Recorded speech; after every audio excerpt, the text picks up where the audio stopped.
Olá, estamos aqui, inaugurando um podcast da Strong Business School com o Clube de Finanças da faculdade. E é uma honra receber o presidente do Corecon, Odilon Guedes. E estamos aqui também com José Rocha, estudante e também integrante do Grupo de Finanças da faculdade.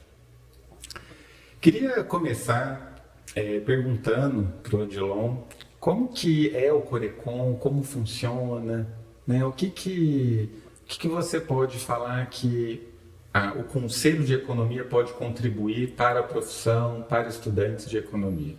Bom, primeiro eu queria agradecer o convite aqui da Strong para vir aqui gravar esse podcast, cumprimentar o professor Walter, o José Rocha, representante dos alunos, para a gente poder bater um papo aí sobre a profissão de economista, que é muito importante. Mas acho que é importante eu me apresentar. Meu nome é Odilon Guedes, eu sou economista, eu fiz economia na PUC de São Paulo, sou mestre pela PUC, dei aula há cerca de 40 anos na Faculdade Oswaldo Cruz, dei aula na FAAP, no curso de graduação e no curso de pós-graduação que chamava Agente de Cidades. Fui professor convidado da GV de São Paulo na área de políticas públicas e da USP também, na EASH, lá na escola que é chamada USP Leste. E fui vereador na cidade de São Paulo, fui membro da Comissão de Finanças e Orçamento e fui subprefeito de Jabaquara. A cidade de São Paulo tem 32 subprefeituras, que a cidade de São Paulo é imensa, tem 12 milhões de habitantes, e o Jabaquara tem 220 mil. Então, para mim, foi uma experiência extremamente importante na área pública, apesar de que logo que eu me formei, eu atuei no setor privado. Então eu tive várias atividades, principalmente na área pública, mas também conheço o setor privado.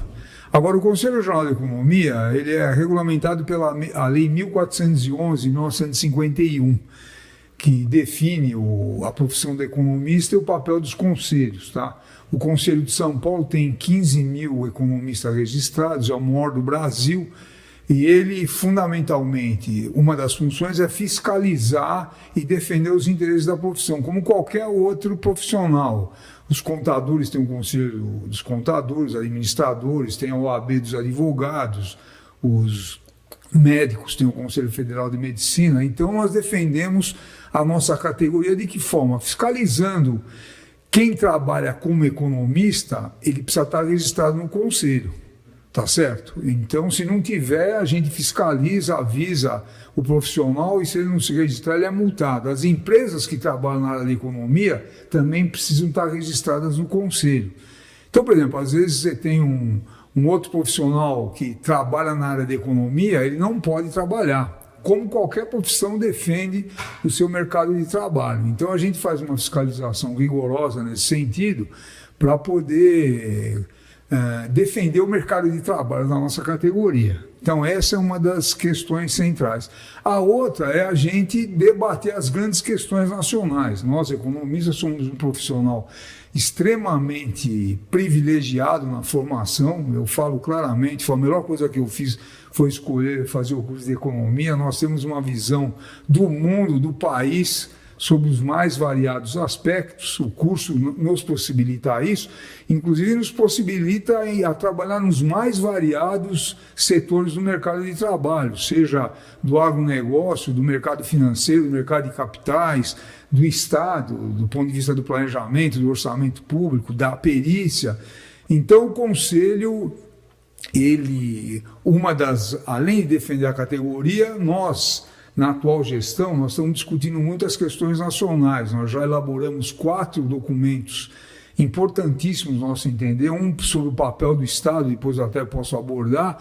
O outro que a gente faz uma crítica sobre a questão da Selic, que está muito elevada, no nosso entender, tá certo, em relação às necessidades da sociedade brasileira. O outro sobre o Boletim Focus, que a gente também faz uma análise, que todo mundo pensa que o Boletim Focus é feito pelo Banco Central, e não tem nada a ver, ele é feito pelo mercado financeiro. Então ele tem um viés muito grande, porque o que a gente critica, que o Boletim Focus só ouve basicamente as empresas, os economistas do mercado financeiro, só que o Brasil tem indústria, serviço, trabalhador, tem que ouvir todo mundo. E fizemos um último documento sobre a necessidade de um plano nacional, Então, o Conselho tem uma atividade importantíssima de defesa da categoria, como eu falei, e também de debater os problemas nacionais. Eu também queria agradecer a sua visita. Nós, da Direita Financeira, a gente está muito orgulhoso de ter essa atividade. Eu queria fazer uma pergunta mais pensando no nosso caso de estudantes. Qual a nosso envolvimento de estudantes com o Conselho de Economia? Por exemplo, o Conselho de Economia, os estudantes podem se registrar no Conselho como estudante, e uma das questões que se ele se registra, ele tem acesso, nós temos cerca de 600 vídeos das mais variadas áreas. Então o estudante pode acessar, e ele acessando e acompanhando alguns cursos, ele vai ter a comprovação de que ele acompanhou, que inclusive serve para ele horas de estudo, né? Que tem hoje essa nova forma aí, que além de você fazer o curso normal, você tem que fazer horários além do curso para poder concluir o curso. Então, uma das vantagens é essa daí, e conhecer o Conselho de Economia, para saber como é que a gente trabalha. Por exemplo, vai ter um encontro dos economistas nacionais lá em Belém. Nós vamos contribuir, o Conselho vai contribuir financeiramente para a realização desse congresso, porque a gente, inclusive, é fundamental investir nos jovens, nos estudantes, para os futuros economistas do país, porque um detalhe fundamental, o economista tem um papel fundamental na política econômica da nação. Então, o estudante se aproximando do conselho tem uma série de vantagens. Sim, eu vi também que o Conselho de Economia ia ter o Café com Economistas aqui no ABC. Você recomenda a gente, estudante, já participar desse tipo de evento? Não tem dúvida. O Café do Economista é um evento que nós já temos feito em várias regiões do estado. Tivemos Araçatuba, Marília, Piracicaba, em várias regiões, que é uma reunião que a gente faz, convida os economistas, né, para tomar um café, e a gente convida os estudantes, também é muito importante a participação de estudante, e aí a gente faz 3 apresentações básicas, que é um sobre o papel do Estado, que é um documento que nós elaboramos. Por exemplo, o Estado brasileiro, ele tem um papel fundamental, como qualquer Estado no mundo. Esse documento que nós elaboramos, a gente mostra que você pode ter governos conservadores ou governos progressistas, todos eles se utilizam do Estado. Um exemplo que nós temos lá, que a gente escreveu, faz cerca de 2 anos, vários países europeus fizeram um consórcio e criaram uma estatal, uma empresa do Estado para desenvolver semicondutores para ficar independente da China. O Elon Musk, que todo mundo fala aí, ele pegou bilhões de dólares de ajudas subsidiadas do governo da Califórnia, tá certo? E aqui no Brasil, só para dar alguns exemplos, o que eu estou querendo mostrar que o papel é fundamental, porque quando você pergunta do Estado, tem uma distorção, tu não acha que funcionário público não faz nada, o Estado não serve para nada. 160 milhões de brasileiros não tem plano de saúde, depende do SUS, que é o Estado. Quer dizer, onde é que a criançada ia se vacinar? Ou se você fica doente e você não tem um plano de saúde, onde é que você vai ser atendido? Vai ser atendido no SUS, com todos os problemas que possa ter, mas você vai ter. 80% de quem estuda antes de entrar na faculdade, na universidade, estuda em escola pública. 95% das pesquisas no país são feitas em instituições públicas. E só mais um exemplo. A Embraer, que é a terceira empresa mais importante no mundo de alta tecnologia para fazer avião, ela foi criada como uma estatal, depois ela foi privatizada. Agora, grande parte dos aviões que ela exporta são financiados pelo BNDES, que é um banco público. Então a gente precisa fazer essa discussão. O que a gente vai apresentar nessa Café com o Economista é uma análise do papel do Estado, o outro é sobre a questão da neoindustrialização. O país perdeu um espaço enorme com a desindustrialização, e nós mostrando que é fundamental qualquer país ter indústria. Só para dar um exemplo, o Brasil tem 212 milhões de habitantes. Tá? Para a gente comparar, o Chile tem 20 milhões, a Argentina 45. O Brasil é o 6º país do mundo em população. Você não pode deixar de ter indústria. Tá certo? Porque se não tiver indústria, como é que você faz para produzir bens e serviços? Um exemplo que eu tenho usado, por exemplo, o que aconteceu na Venezuela, sem entrar na questão política. A Venezuela não tem quase base industrial. Na época do Chaves, o petróleo estava $140 o barril, entrava bilhões de dólares, né, para a Venezuela com a exportação. Então, com essas divisas, o governo venezuelano e os empresários importavam tudo que precisavam, a vida estava normal. Quando caiu o preço do barril do petróleo para $40, parou de entrar divisa, só que eles não tinham indústria para produzir, começou a faltar até papel higiênico. Tá certo? A Venezuela tem uns 30 milhões de habitantes. Imagina acontecer isso com o Brasil. Então a gente tem discutido muito essa questão da necessidade. E a outra palestra sobre inteligência artificial, a importância que ela tem hoje no mundo, que está mudando muita coisa. Então é super interessante participar, os estudantes estão convidados e que também mostra a importância do economista para a sociedade. Odilon, é muito bom ouvir você falar e perceber a importância do economista, não apenas para o mercado de trabalho, mas para pensar o país, para planejar, trazer um desenvolvimento econômico e social.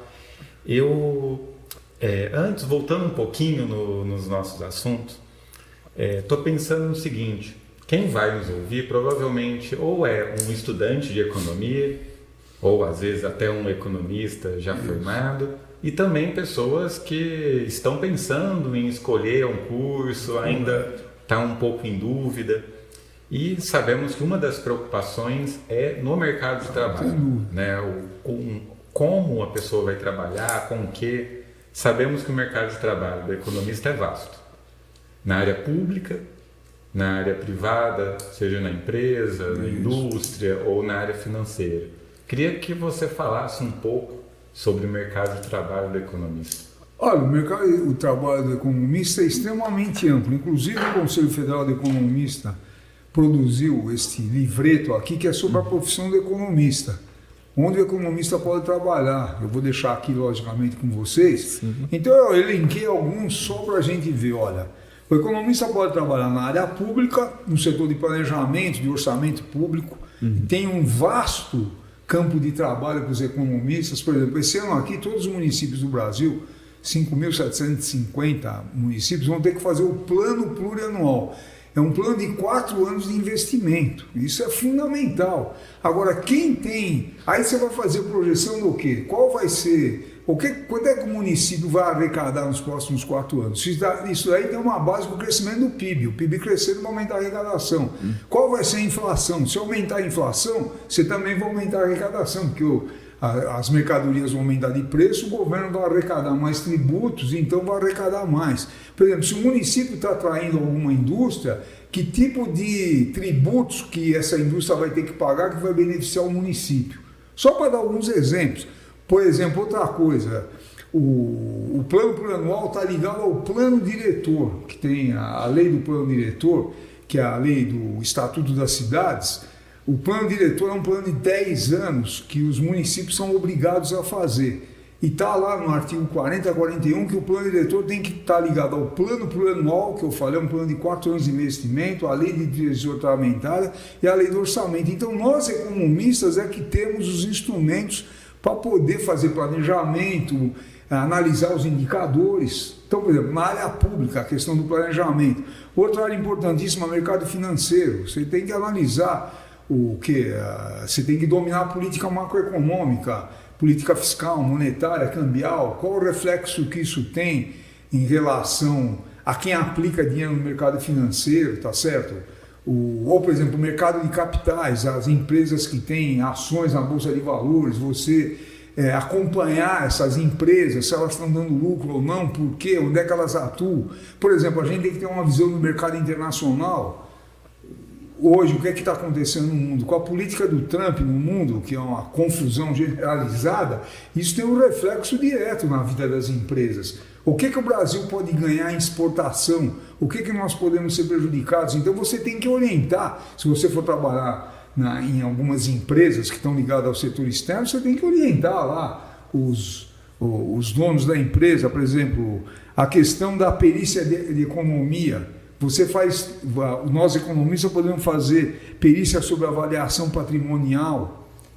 Então tem várias áreas aqui, tem mais ainda, só estou dando alguns exemplos, que há um grande campo de trabalho para nós participarmos e exercermos a nossa profissão. E o Conselho está batalhando para ampliar esse campo. A gente tem feito, por exemplo, reuniões com... Quando a gente faz café de economistas, a gente tem conseguido reuniões com prefeitos e presidentes de Câmara, informando a eles que seria importante, por exemplo, o prefeito ter assessoria de economistas lá, para poder planejar a prefeitura. O interior do estado, você pega a região do ABC, é riquíssima, tá certo? Precisa ter profissionais economistas para orientar os investimentos. Você tem muitos projetos nas prefeituras que às vezes não vão para frente porque não tem quem analisa, tem capacidade de elaborar esses projetos. Isso é muito ligado à nossa profissão. Tá? E, por exemplo, as câmaras municipais são importantes ter economista para informar os vereadores como fiscalizar o executivo. O papel do legislativo é fiscalizar o executivo, a execução orçamentária. Por exemplo, eu tenho uma experiência grande, eu sempre gosto de falar. Eu tinha uma equipe de economistas de alto nível, quando eu fui vereador em São Paulo. E o ano retrasado, o Maluf devolveu 250 milhões de reais para a cidade, porque eu entrei no Ministério Público a partir de um estudo dos economistas mostrando que ele estava superfaturando as obras. Então nós temos um papel de planejamento e no fundo é um papel social. Tá? A cidade, quantas escolas dá para construir com 250 milhões que voltou para o município? Então, viu, Walter, a gente discutindo, você tem um amplo campo de trabalho e, como eu falei aqui, a melhor coisa que eu fiz foi escolher fazer o curso de economia, porque você tem uma outra visão do mundo, que as outras profissões não te dão. Inclusive, eu não sei se você usa isso, a gente tem um texto que a gente distribui nos cafés do economista, do Keynes, que é um grande economista, que ele fala o seguinte: o economista tem que ser historiador, filósofo, matemático, tem que conhecer a história. É fundamental, por exemplo, a gente conhecer a história do nosso país, para saber por que a gente tem essas dificuldades todas. Dá para explicar isso tudo. Então, não sei se foi suficiente aí para... Perfeito. Sim, pensando até nessa vastidão de possibilidades que tem para um economista trabalhar, eu não acho que seria suficiente para trabalhar em todos esses apenas formação, né? Você recomenda fazer alguma especialização para trabalhar num setor específico? Eu acho que é fundamental, inclusive uma profissão extremamente importante para nós economistas, ser professor das faculdades, tá certo? Eu quero até repetir, professor, eu sou professor, fui, né? É a profissão mais importante da sociedade. Qualquer engenheiro, médico, cientista passa na mão do professor para chegar lá. E a gente dá a formação, macroeconomia, microeconomia, estatística, matemática, tá certo? E lógico que a gente precisa... O que eu recomendo para meus alunos é menos rede social e mais estudar, mais livro, porque rede social desinforma. Até é importante destacar, o instrumento mais importante do ser humano é a informação. Quem não tem informação é uma pessoa ingênua, enganada. Que nem eu, por exemplo, eu não entendo nada de mecânica de automóvel. Aí se eu vou levar meu carro para consertar, o mecânico fala que precisa trocar um monte de peça lá, eu vou falar o quê? Não sei nada. Agora, do ponto de vista profissional, dos interesses do país, das empresas, nós economistas temos todas as condições de saber. Então a gente precisa estudar mais. Tá? A rede social desinforma hoje em dia, é um negócio gravíssimo e você perde um tempo brutal. Então, é extremamente importante fazer curso de especialização, fazer pós-graduação, aprender inglês, que hoje é uma língua fundamental para você trabalhar em qualquer hora. Então a gente tem que estar sempre estudando, sem parar. Isso é muito importante porque aumenta o nosso conhecimento, a nossa cultura e ao mesmo tempo é um instrumento para a gente se desenvolver do ponto de vista profissional, ganhar melhor. Então tem que estudar. Aproveitando, Odilon, primeiro achei interessante você falar do professor, porque na hora de elaborar as perguntas, pensei nas várias áreas possíveis da atuação do economista, e a que eu escolhi, que é professor, não me veio, não lembrei. Mas... porque eu estou também pensando em quem está ouvindo, muitos não sabem assim, qual que é o caminho para seguir sem ser na área financeira. Porque como coordenador de economia, professor, o que eu percebo é o seguinte: hoje tem muita vaga para trabalhar no mercado financeiro. O mercado financeiro valoriza a formação do economista e isso é muito bom. mas tem alunos que também se interessam em trabalhar em outras áreas. Tranquilamente. E muitos não sabem. Muitos não sabem se o aluno tem um perfil, acha interessante trabalhar na área pública, né, numa indústria, ou ser professor. O que ele pode fazer?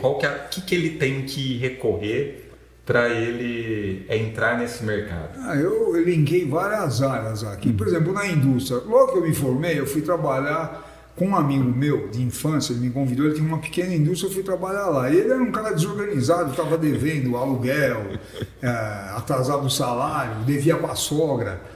Agora, eu fui trabalhar com ele, eu falei, tudo bem, mas eu que vou mandar na empresa. Tá certo? Eu que estabeleci o salário dele, porque eu conhecia ele pessoalmente, ele era um cara que gastava tudo o que ganhava. Aí o que aconteceu? Com a minha formação, fiz um planejamento. Primeiro fiz um levantamento de custos da empresa. Então tinha tipo de produto que ele vendia que era mais caro produzir do que vender. Ele vendia mais barato do que custava para produzir, porque ele não tinha essa visão de custos. E tem muita empresa que se desenvolveu e que não tem um custo detalhado. Nós temos formação para isso, tá certo? Aí, por exemplo, ele falava, não, a primeira coisa que eu vou fazer, porque aí a gente começou a vender bem, a gente recuperou a empresa, depois eu acabei saindo lá, a empresa tinha sido recuperada. Mas, por exemplo, ele falou, olha, a primeira coisa é pagar minha sogra. Eu falei, tua sogra é a última a receber, não é porque se você não gosta dela, eu gosto. Porque é o seguinte, se você não pagar os trabalhadores, eles vão trabalhar de mau humor. Se você não pagar fornecedor de matéria-prima, o cara não vai fornecer. Agora, a tua sogra pode esperar. O que eu estou querendo dizer com isso? A nossa formação permite você ter percepção do que é prioritário em cada área, tá certo? Então, só para dar um exemplo, então a indústria tem a área de custos, tem a área do mercado, aí nós vamos buscar novos mercados, tá? Então nós temos uma visão de planejamento desse ponto de vista. Tá? A área de perícia, você vai examinar lá conflitos patrimoniais de empresas, etc., que você vai acessar esse mercado. E o muito importante é o seguinte, a faculdade, tá? Os cursos, eles dão a base para a gente. Agora, você vai aprender muita coisa no dia a dia. Tá? A gente não pode ficar tímido, não. Você tem que ir lá disputar a vaga e com os conhecimentos que você tem, você vai se desenvolvendo. Tá certo? Então, nas mais variadas áreas que você tem aí, no agronegócio, você tem por exemplo, o agronegócio está exportando, como é que está o valor do dólar? Vale a pena internalizar o dólar agora ou não? Porque se você traz o dólar quando a nossa moeda está desvalorizada, você vai converter o dólar muito mais reais.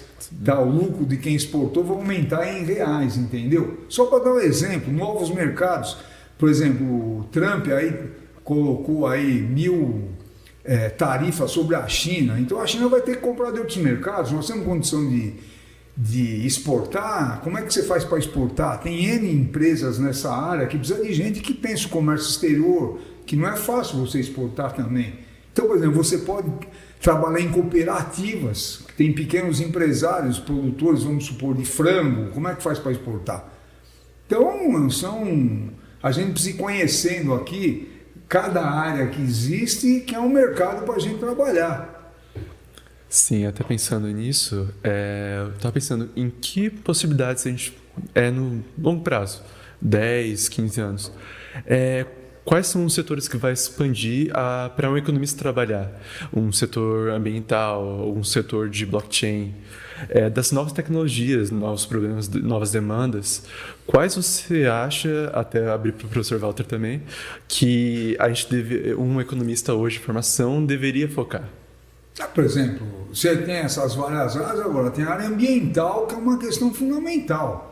O economista, a questão de tudo, reciclagem de materiais, qualquer empresa hoje precisa ter estudos, se ela é poluidora ou não, como é que você faz, como é que você recicla os materiais, tá certo? Isso dá muito dinheiro também, então precisa fazer uma análise do mercado, como é que você faz, qual é o custo dos investimentos, das máquinas que você tem que comprar. Por exemplo, você está numa empresa, ela tem um mercado que vai estar se expandindo, aí você vai pegar dinheiro emprestado, você precisa fazer um projeto lá para o BNDES, por exemplo, para mostrar o seguinte, eu preciso de não sei quantos milhões emprestados para comprar máquinas e o mercado vai me possibilitar aumentar meu lucro, aí eu vou pagar o banco, você tem que mostrar essas condições. Prefeituras no interior, isso existe muito. existe N bancos, organizações que emprestam dinheiro, inclusive no exterior. Agora só empresta a troco de um projeto que tem começo, meio e fim. Então você precisa analisar a capacidade do município de pagamento, quanto é que ele arrecada, se vai aumentar a arrecadação. E a empresa a mesma coisa, se você for pegar dinheiro para emprestar. Então, por exemplo, a área ambiental é uma área que vai cada vez ser mais importante e que vai precisar de mais estudos aprofundados, que nós, economistas, podemos colaborar muito com isso. Eu fiquei pensando com essa pergunta sobre a inteligência artificial.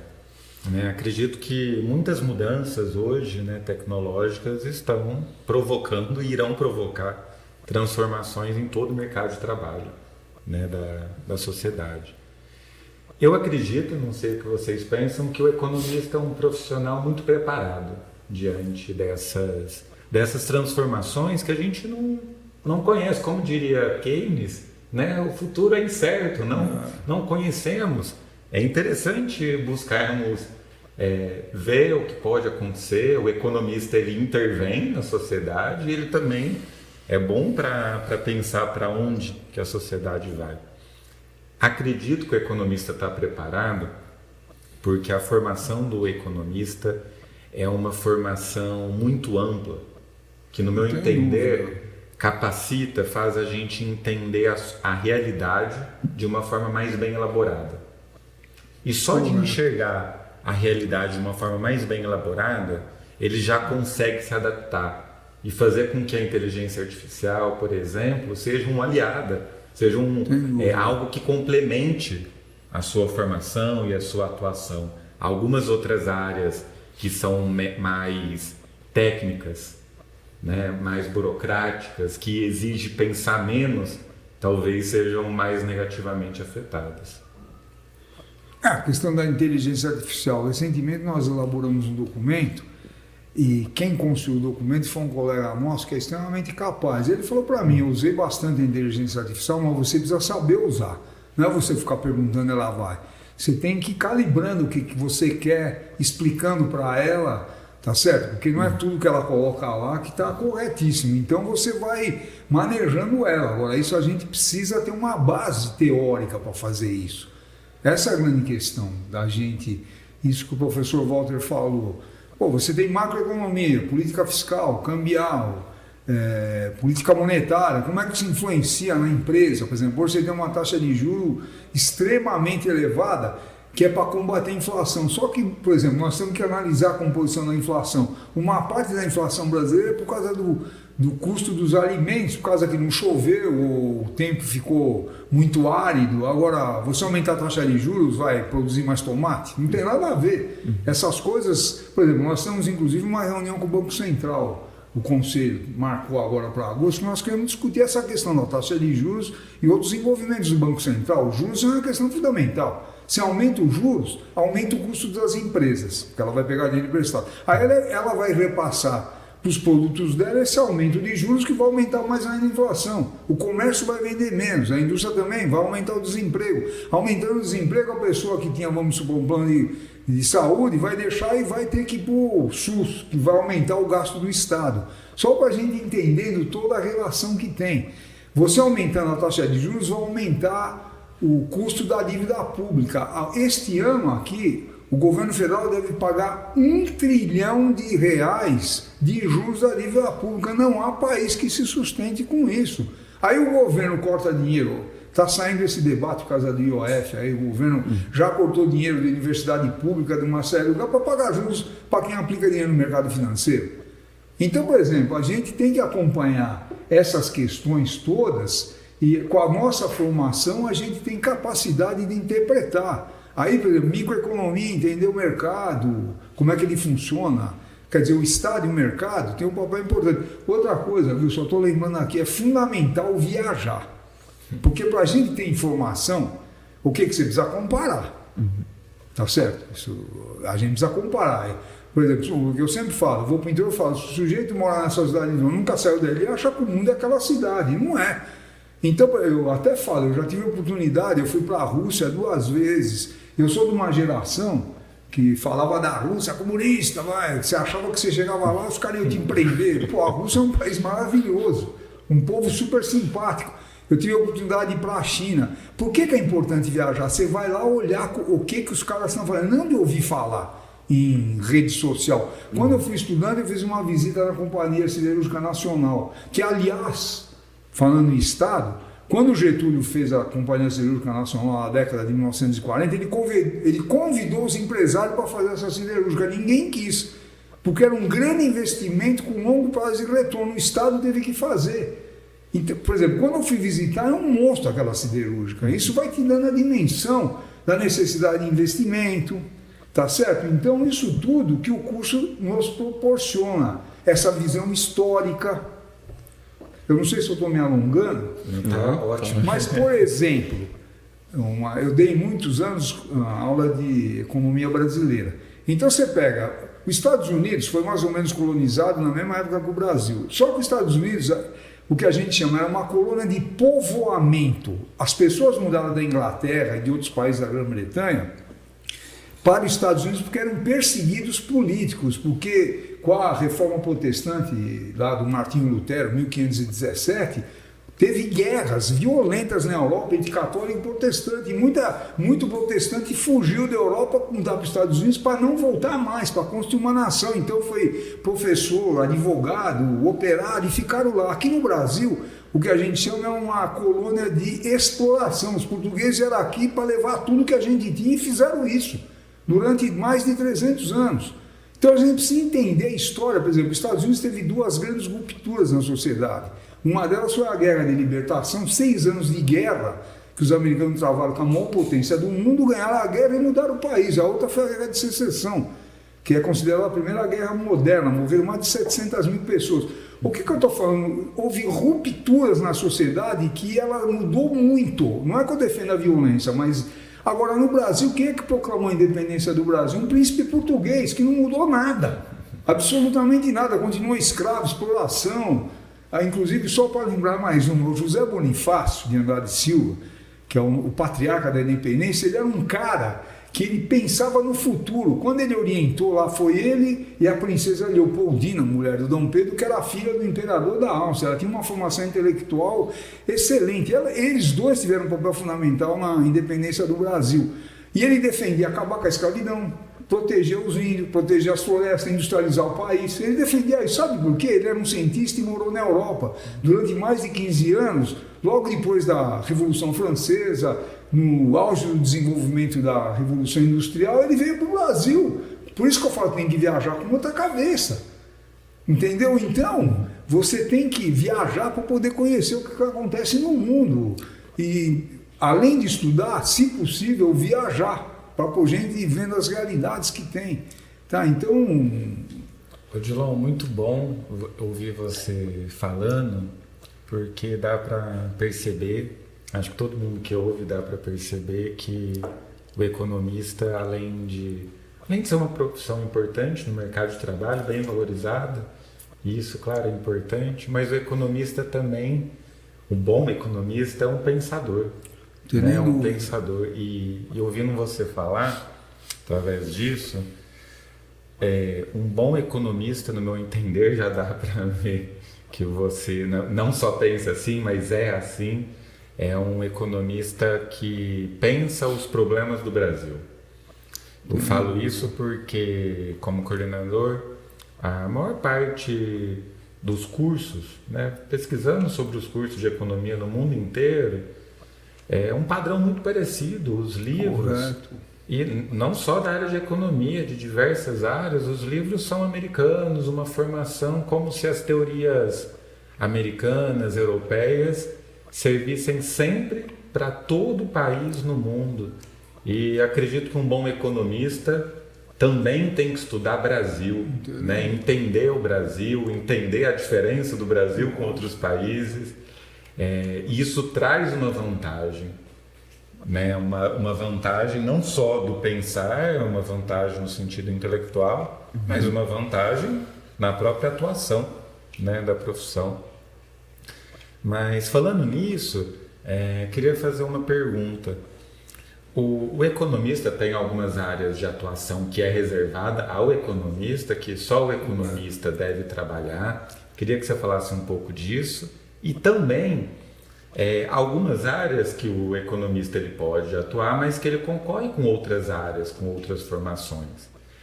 Você acha que quais são as competências da formação do economista que traz vantagens nesse mercado em relação a... Eu acho que, por exemplo, vamos comparar com outras profissões sem nenhuma crítica. Tá? Por exemplo, pegar os contadores, são importantíssimos. Inclusive, eu até sempre falo, eu não gostava de contabilidade. Depois que eu me formei, eu vi a importância que tem. Contabilidade das empresas, a contabilidade nacional, tá certo? Inclusive, até um recado para os estudantes. E mesmo que tem matéria que você não gosta muito, estuda porque você vai precisar dela. Eu senti isso depois de formado, é fundamental. E você está na faculdade, eu falava para meus alunos, tem que estudar mesmo. Tem que aproveitar o tempo para se desenvolver do ponto de vista... Porque isso, do ponto de vista profissional, você vai conseguir melhores cargos, melhores salários, se você tiver competência. E você tem. Outra coisa que eu sempre falo, professor, que não tem pessoas mais inteligentes que outras. Você tinha um Einstein, alguns gênios, tá? Na área da economia e outras áreas. Agora, no fundamental... Nós aqui, vocês, tá? Temos o mesmo tipo de inteligência, agora você precisa potencializar ela. Se você se preparar, eu virei presidente, fui vereador, virei presidente do conselho, não porque eu sou melhor do que ninguém, porque eu estudei, aproveitei, e isso é possível, tá certo? Então, por exemplo, você tem várias... A nossa formação, então, por exemplo, você vai fazer um plano numa prefeitura. Quem tem condições, que eu já falei anteriormente, de analisar o conjunto dos problemas que existem na prefeitura. Então, por exemplo, o planejamento no meu entender, tem que ser coordenado por economista. Ele vai conversar com a área da saúde, médicos, dentista, quais são as necessidades, quais as características da população, onde falta plano de saúde, que tipo de doenças tem mais nessas regiões. Aí você vai discutir na área da educação, está nascendo muita criança, precisa de mais creche, vamos precisar investir mais. E da onde vem os recursos? Então os municípios têm recursos próprios, tá? Que é o IPTU, o ITBI, o ISS, que vai acabar com a reforma tributária. Acabar não, o ISS vai se juntar ao ICMS. Então, por exemplo, você analisando isso, você colabora com a área da saúde, de educação, de cultura, de segurança, aonde você vai gastar mais. E qual é a prioridade? Porque o que define as prioridades é a política. O que o prefeito se comprometeu a fazer mais? Mais habitação? Então precisa pegar dinheiro e fazer mais habitação. Quanto é que custa? Como é que você faz? Onde é que você arruma recursos? Caixa Econômica Federal? Aí outra coisa, você tem que saber as fontes de financiamento e de conhecimento. Eu trabalhei quando eu era estudante numa firma de planejamento e tinha um profissional lá e falava para mim, você não é obrigado a saber tudo, mas é importante você saber onde procurar. E hoje com o Google tem muita coisa com a inteligência artificial que na minha época você tinha que ir na biblioteca e lá, entendeu? Então, o que eu acho, a vantagem é essa, que você tem essa formação na área de matemática, na área de história, na área de comércio internacional, tá certo? As mais variadas áreas que você tem a iniciação na faculdade e depois, à medida que você tem mais afinidade, você vai estudando mais. Por exemplo, eu comecei a gostar mais da área pública depois de formado. Que aí eu comecei a trabalhar e vi a importância que tem para o país. Tá, e só mais um detalhe que eu acho que é importante. O que aconteceu com a área pública? Se você pega lá o neoliberalismo, que é a partir do fim dos anos 70, que dominou o mundo, qual era a campanha? Que o Estado não serve para nada, que a estatal só atrapalha, você tem que privatizar tudo. Porque o setor privado quer ganhar essas áreas. Só para dar um exemplo recente, a Sabesp foi privatizada. O ano retrasado, ela deu um lucro de 3,5 bilhões. Aí eu perguntava para os meus alunos, se teu pai tem uma empresa que dá lucro, você vai vender? Ah, não, mas aí tem corrupção. Tudo bem, se tem um diretor na tua empresa, você vai vender porque tem um diretor corrupto ou você demite ele e abre um processo? Você tem que fazer isso, tá certo? Então, e água é uma coisa essencial para a sociedade. Então a gente tem que até sair fora desse debate ideológico. Isso é uma questão essencial para a sociedade. O Estado tem que estar presente em setores fundamentais. Por exemplo, você tem tido um problema lá em São Paulo, não sei se aqui tem, vira e mexe e acaba a energia. Durante o dia cai uma chuva, mesmo sem chuva, dá um apagão lá de 1 minuto. Isso paralisa as empresas de informática. Ou fica lá 2, 3 dias, imagina o restaurante, essas empresas que dependem de refrigeração. E foi tudo privatizado dizendo que ia ser uma maravilha. Então, veja, tem inúmeras questões que a gente precisa entender, por exemplo, quando eu falo o papel do Estado, o que está por trás disso.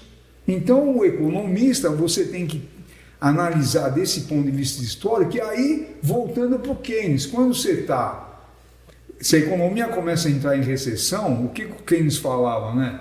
Resumidamente, você tem que contratar um cara para fazer um buraco e outro para tapar o buraco. Por quê? Porque você tá empregando gente, você vai pagar salário, vai ter renda, esse pessoal vai consumir e vai fazer a indústria funcionar, o comércio. Então nós temos que estar com a cabeça arejada para isso, inclusive mostrar para os empresários que é fundamental isso, porque eles usam muito o Estado.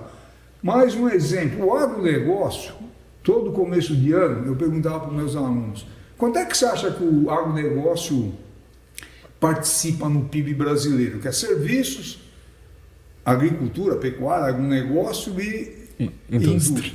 Aí a turma, 50%, 60%, pode perguntar.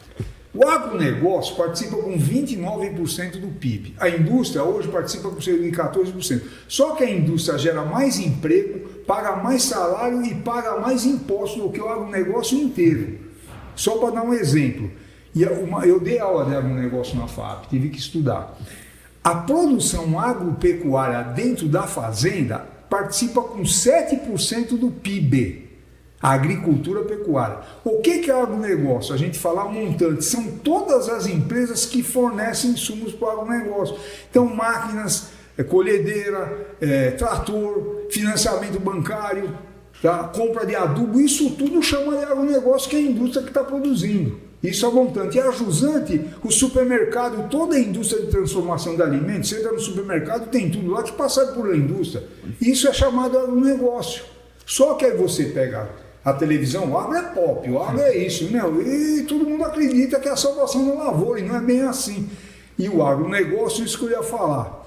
A Embrapa, que é a empresa brasileira de pesca agropecuária, ela é de altíssimo nível. O Brasil antigamente não produzia trigo só em regiões frias, hoje produz em regiões quentes, soja também, graças à Embrapa, que é estatal. E aí, só para dar uma informação, na época do Bolsonaro, ele falou que queria privatizar a Embrapa. Aí a Tereza Cristina, a ministra da Agricultura ligada ao agronegócio, ela falou, em hipótese alguma vai privatizar. Por quê? O agronegócio não paga nada e tem lá uma tremenda de uma empresa que faz pesquisa. Aí você pega o Plano Safra do Banco do Brasil, empresta centenas de milhões de reais, de bilhões de reais para o agronegócio produzir juros menores do que na indústria.